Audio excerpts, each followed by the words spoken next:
Bonjour, est-ce que tu peux te présenter s'il te plaît? Ah, on le refait total? Ok.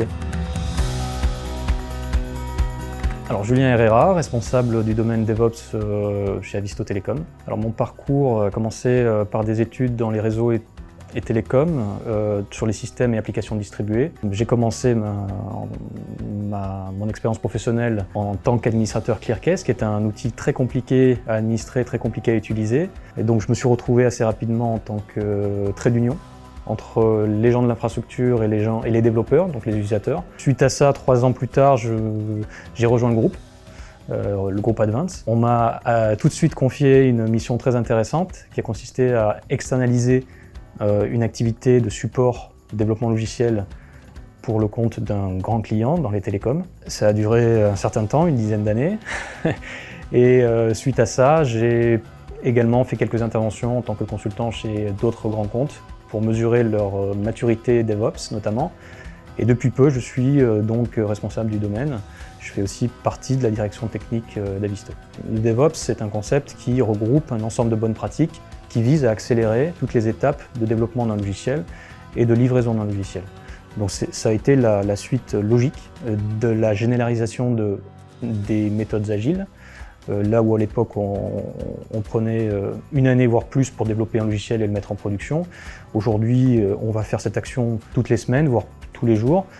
Et là où les tests à l'époque, où tout ce qui devait être validé pour les aspects qualité, sécurité, performance, là où il fallait le faire une fois par an, aujourd'hui il faut le faire quasiment tous les jours. Alors pourquoi travailler dans le domaine du DevOps chez Avisto? Ce qui me vient à l'esprit en premier, ça va être le fait d'avoir une vision transverse.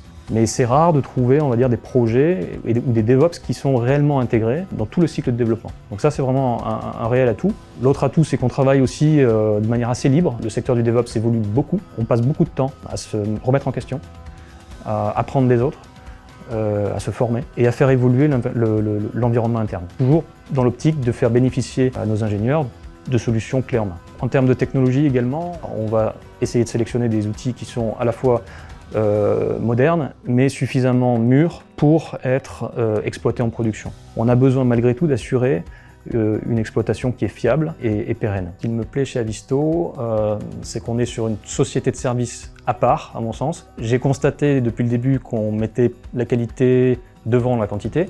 Il y a une confiance que je ressens envers moi. J'ai été embauché sur profil, c'est un signe. On m'a confié des responsabilités assez rapidement.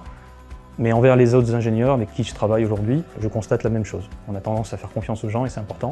On a la capacité également chez Avisto d'offrir des perspectives d'évolution. On peut devenir référent métier, on peut devenir chef de projet, on peut devenir architecte, on peut devenir product owner. Bref, on a la possibilité d'évoluer pour ceux qui le souhaitent. C'est pas une obligation, mais on ne se sent pas enfermé dans une boîte.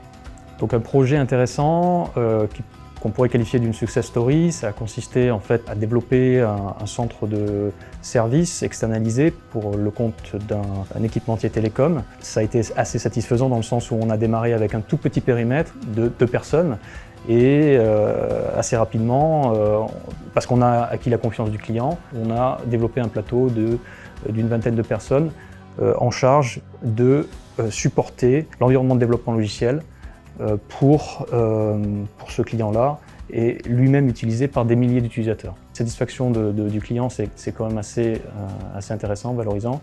Et je dirais que de manière générale, le fait aussi d'avoir la confiance et puis des retours positifs des membres de mon équipe, c'est aussi quelque chose qui compte. Le bien-être de mon équipe compte beaucoup. Voilà. Ils me le rendent bien.